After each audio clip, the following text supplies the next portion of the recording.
Պարոն Բազյան, շնորհակալ եմ, որ համաձայնեցիք այս տարբերակով 1-2 հարցի հետ կապված նաև ձեր պատասխանները տալ, ձեր գնահատականը տալ եւ այսպես կարծում եմ 3 տեսակ ազգային ժողովում ինչ տեղի ունեցավ, ծեծկրտուկ այն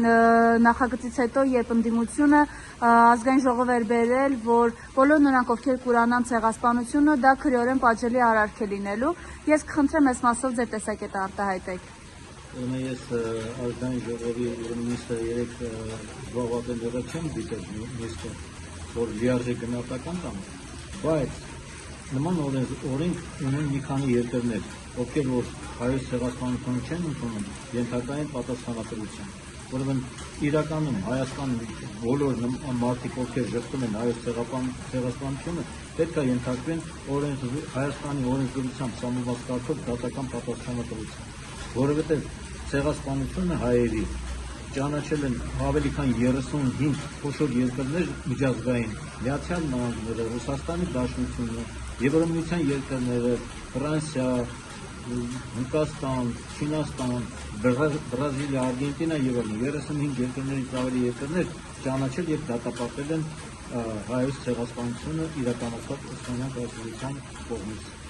Արևմտյան Հայաստանում։ Այս մարդկանց ուրացումը ձեզ ինչով է պայմանավորված։ Ուրեմն Նիկոլ Փաշինյանը ապազգային կավ է, նա հրավիրել է, ես ուզում եմ հիշեցնել 10 թուրք լրատվամիջոցների ներկայացուցիչների եւ նրանց ներկայությամբ հարցազրույց տվեց, հաջողանալով Էրդողանին եւ թուրքերին, կոպտասած սապանվելով Էրդողանին, ակնկալելով ապագայում ուրեմն ընտրությունների ընթացքում իր իշխանությունը երկարաձգելու համար Թուրքիայից ստանալ քաղաքական եւ ֆինանսական աջակցություն։ Նրանք կրկնում եմ ասենք գլոբալիստներ են, նրանք 3 ուրեմն ազգային ժողովում քաղաքացիական պայմանագիր հուսակցության անդամ մեկը ամբիոնից հայտարարում է, որ ուրեմն մենք մոնոէթնիկ երկիր ենք, մենք պետք է այդպիսի մոնոէթնիկ երկրից վերածվենք բազմազգ պետության։ Խոսքը Արսեն Թորոսյանի մասին է։ Այո, Արսեն Թորոսյանի մասին է։ Մենք նախ ուզում եմ նշել, որ մենք մոնոէթնիկ պետություն չենք։ Հայաստանում հայերի հետ միասին հավասարապես ապրում են քրդեր, եզդիներ, հույներ, ասորիներ, ռուսներ, նաև որոշ քանակով նաև վրացիներ, ուկրաինացիներ, նաև խառնամուսուլմանների պայմաններում նաև հրեաներ եւ այլն։ Եվ որևէ ուրեմն ազգային փոքրամասնություն չի բողոքել հայերի ուրեմն խտրականությունից, որ իրենց մենք ճշում ենք։ Ընդհակառակը մենք նրանց տալիս ենք բոլոր հնարավորությունները եւ որոշ եզդիները շատ ավելի հայ են, քան մեր ասենք հայերը։ Մեր հետ միասին նրանք կռվել են Արցախում եւ առաջի Արցախյան պատերազմում եւ 44 օրյա պատերազմում եւ Հայաստանի ուրեմն դրոշն է բարձրացվում եզդիների դրոշի հետ միասին բնականաբար միջազգային շատ մրցումներում ես ուզում եմ նշել Ռոման Ամոյանին, ես ուզում եմ նշել նրա զարմիկ ուրեմն Մալխաս Ամոյանին եւ այլն կան եզդի սպորտսմեններ, որոնց հետ մենք բնականաբար ընկերություն ենք անում նաեւ Եվ մենք տեսնում ենք, որ իրենք անընդհատ գեներացնում են ատելությունը արցախցիների նկատմամբ, սա ձեզ ինչով է պայմանավորված, ինչու իրենք չեն հանգստանում այս մարդկանց հայրենազուրկ դարձնելուց հետո, այս մարդկանց հարազատներին զոհելուց հետո անգամ։ Ուրեմն Նիկոլ Փաշինյանը ինքը միշտ Արցախ համարել է բեր Հայաստանի վրա։ Ի սկզբանե նա լրագրող կամ թերթի խմբագիր Արցախի դեմ ուղղված բազմաթիվ ուրեմն բացասական հոդվածներ է գրել։ Ինքը ատելությամբ է լցված եղել հայոց բանակի եւ սպառապետ Վազգեն Սարգսյանի հանդեպ, որովհետեւ կա տեսագրություն Վազգեն Սարգսյանը հարցազրույց է վարում, Նիկոլ Փաշինյանը մի հարց է ուղղում Վազգեն Սարգսյանին, անհարմար հարց, Վազգենը շատ կոշտ եւ կոպիտ պատասխանում է Նիկոլին, ու Նիկոլը դրանից մնացել է, ասենք, քինախնդիր է մնացել ուրեմն դրանից հետո։ Ինքը կրկնում եմ ապազգային մտածելակերպ եւ գաղափարախոսություն ունի, իրենք ուրեմն փորձում են մեր ժողովրդին վախեցնել անդադ պատերազմով, որ եթե Նիկոլը ոչ, ապա նախկինները կգան ռևանշիստներ, նորից կլինի պատերազմ եւ այլն եւ այլն։ Ուրեմն Նիկոլ Փաշինյանը չի կարող հասնել խաղաղության, որովհետեւ Ալիևը անընդհատ պահանջներ է դնում մեր պետության ու մեր ժողովրդի առջև։ Եվ միայն այս մարդը առնվազն 4 պատերազմ է բերել։ 300,000 ադրբեջանցի պետք է գամ վերաբնակվեն Հայաստանում Ադրբեջաներենը պետք է դառնա երկրորդ պետական լեզու Հայաստանում եւ այլն եւ այլն։ Ուրեմն Նիկոլի Պոչը Ալիևի ոտքի տակ է։ Ինքը կախված է, չգիտեմ, ինչ-որ կախվածություն ունի Ալիևից։ Այդ պատճառով նա կատարում է Ադրբեջանի եւ Ալիևի բոլոր պահանջները։ Ուրեմն ես ուզում եմ արդյունքը օգտագործելով շնորհավորել բոլոր մեր այն հայրենակիցներին, ովքեր ծնվել են ուրեմն այսօր ապրիլի 23-ին։ Նրանց մաղթում եմ հաջողություն, նրանց ընտանիքներին ամենայն բարիք եւ բոլոր ուրեմն ցանկությունների իրականացում։ Եվ մեր ցեղասպանության զոհերի հիշատակի նախօրյակն է, մենք այսօր մասնակցելու ենք համահայկական ազգային միասնության խորհուրդ միավորման անդամներս մասնակցելու ենք ՀՅԴ-ի երիտասարդական կառույցի կողմից կազմակերպվող ամենամյա ուրեմն ջահերով երթին դեպի ցեղասպանության զոհերի հուշարձան։ Երեկել ենք մենք գնացել ցեղասպանության զոհերի հուշարձան, մեծ դրոշը հայկական տարել ենք այնտեղ, մերժելով ցեղասպանությունը մերժողներին։ Ուրեմն ովքեր որ մերժում են ցեղասպանությունը, բնականաբար պետք է օրենքով սահմանվի նրանց, ասենք, պատասխանատվության ենթարկելու ուրեմն այդպիսի որոշում պետք է կայացվի։ Քանի որ ընդդիմությունը փոքրամասնություն է կազմում ազգային ժողովում, դրանք չկարողացան իրենց ցանկացած առաջ տանել, բայց ժամանակի ընթացքում որևէ իշխանություն հավերժ չի, այս իշխանությունը շուտով կհեռացվի եւ մենք կլուծենք մեր ժողովրդի ու մեր պետության առջև ծառացած խնդիրները։ Ես մեկ անգամ եւս շեշտում եմ, որ մեր ժողովրդի եւ մեր պետության առջև ծառացած խնդիրները լուծելու համար որպես պայման պետք է հեռացնել գործող ապազգային թուրքամետ իշխանությանը։ Առանց այս իշխանությանը հեռացնելու մենք որևէ խնդիր չենք կարող լուծել։ Իրենք տարիներ շարունակ այդ հայաստանցի արցախցի տարանջատումը սերմանել են, իսկ հիմա ուզում են այդ տարանջատումը դնել նաև արցախցիների միջև, պարակտել արցախցիներին, եւ շատերի խոսքով այս ամեն ինչին լծվել է հենց Սամվել Բաբայանը։ Ես կուզեմ այս մասով ձեր տեսակետը արտահայտեք։ Ես որևէ անձի չեմ ուզում գնահատական տալ ու արտահայտել իմ տեսակետները։ Ես չեմ ընդունում Սամվել Բաբայանի գործունեությունը եւ բազմիցս դա հայտարարել եմ։ Իսկ ինչ վերաբերում է արցախցիներին, արցախցիները մեր հայրենակիցներն են, Արցախն էլ մեր հայրենիքն է եղել հազարավոր տարիներ։ Նրանք ստիպված են եղել ուրեմն արտագաղթել եւ գալ Հայաստան։ Եվ այսօրվա իշխանությունները փորձում են այնպիսի պայմաններ ստեղծել, որ արցախցիք Հայաստանից արտագաղթեն, գնան տարբեր տեղեր, որովհետեւ շուտով որ սկսվելու են ընդդիմադիր ուրեմն քաղաքական շարժումները, մի քանի տասնյակ արցախցիներ չմասնակցեն այդ շարժումներին։ Նրանք չեն կարող հասնել դրան, մենք մեր հնարավորության սահմաններում բարեապես քաղաքականապես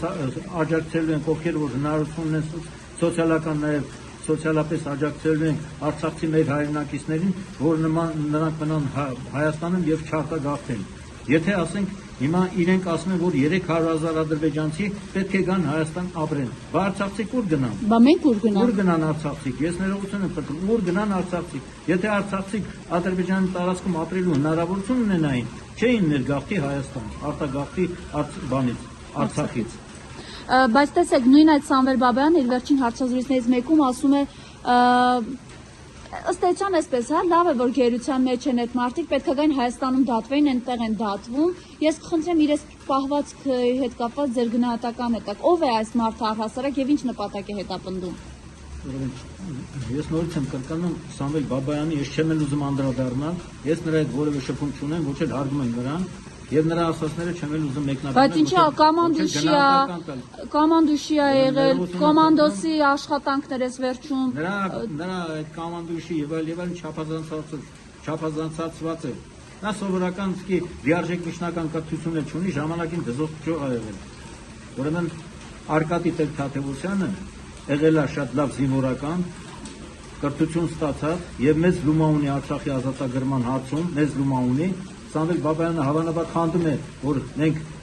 շատ մեծ հեղինակություն ենք համարում Արկադի Թադևոսյանին եւ հարգում ենք նրա հիշատակը, փորձում ենք նվաստացնել Արկադի Թադևոսյանի վաստակը, դա նրան չի հաջողվելու։ Սա մեկ։ Երկրորդը, նորից եմ կրկնում, մենք ամեն ինչ պետք է անենք,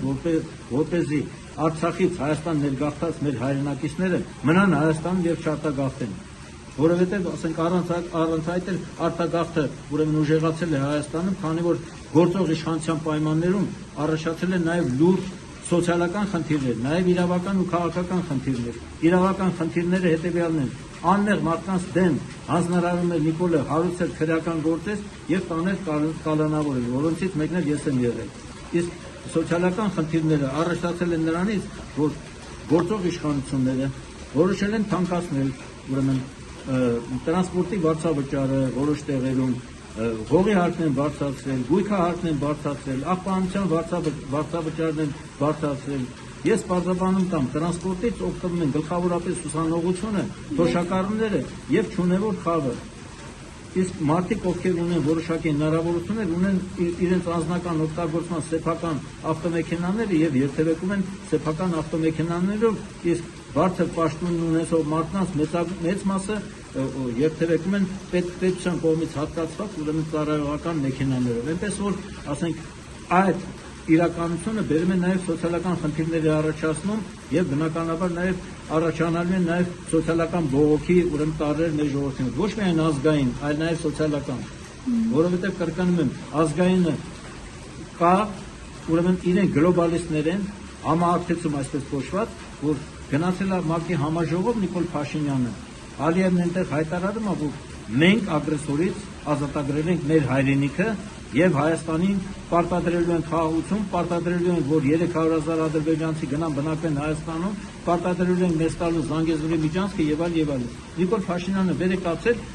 համահարթեցման հարցեր է քննարկում, որ բոլոր պետությունները պետք է իրենց սահմանները բացեն, ժողովուրդները հաշտություն կնքեն, խաղաղությամբ առևտուր անեն, ապրեն։ Ինքը փորձում է դասեր տալ այնպիսի երկրների ղեկավարների, ինչպիսիք են Միացյալ Նահանգները, Ռուսաստանի Դաշնությունը, Չինաստանը, Եվրոմիության երկրները եւ այլն։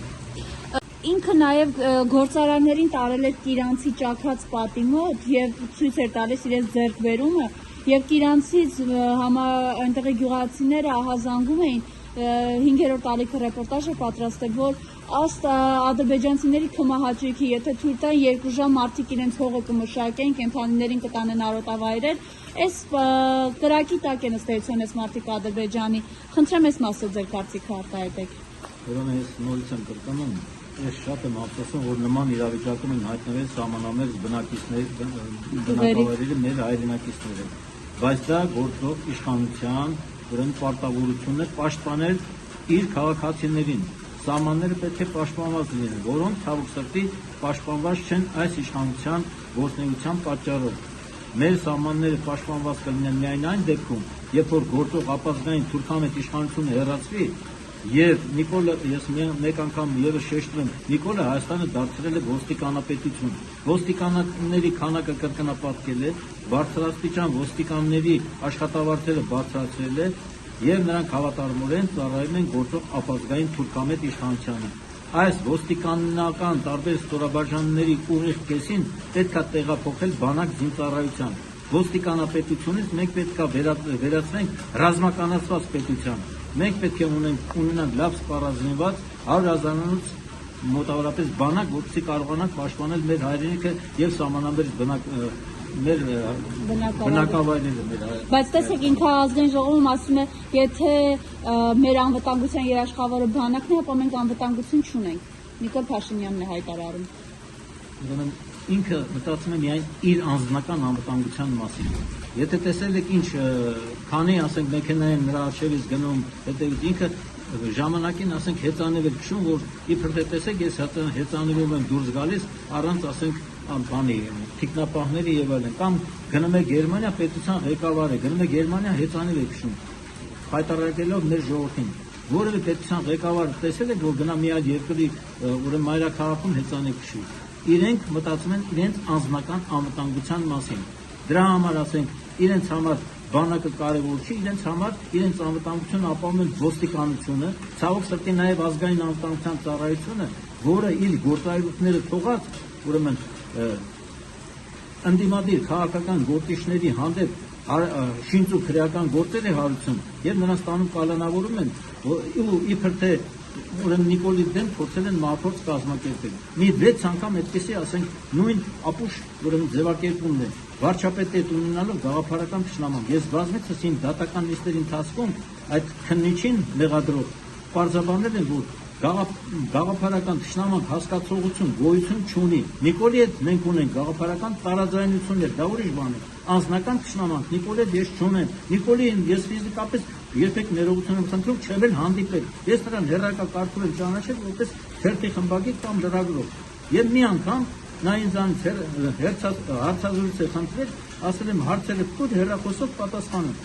ազգային ժողովի փոխնախագահ է այդ ժամանակ, հարցերը տվել է, պատասխանել եմ, հաջորդ օրը Վազգեն Սարգսյանը զանգարեց ինձ, հարցազրույցը կարդացի բազայան, բայց Նիկոլնովա որ դրան հարցազրույց է տալիս, չես տեսնում նա բանակի դեմ ինչերա գրում, ուրեմն հայրենասեր մարդը եթե թերություններ է նկատել բանակում, պետք է համապատասխան ստորաբաժանների ղեկավարությանը տեղեկացնի, վերացնեն այդ թերությունները, այլ ոչ թե հանի դարձնի հանրային քննարկման առարկա այդ ինֆորմացիան գնում է Թուրքին, այսինքն ինքը արհեստականորեն ինֆորմացիա է տալիս Թուրքին մեր բանակի դեռ ժամանակվանից։ դեռ ժամանակվանից։ Շնորհակալություն, պարոն Բազյան։ Ամեն բարի։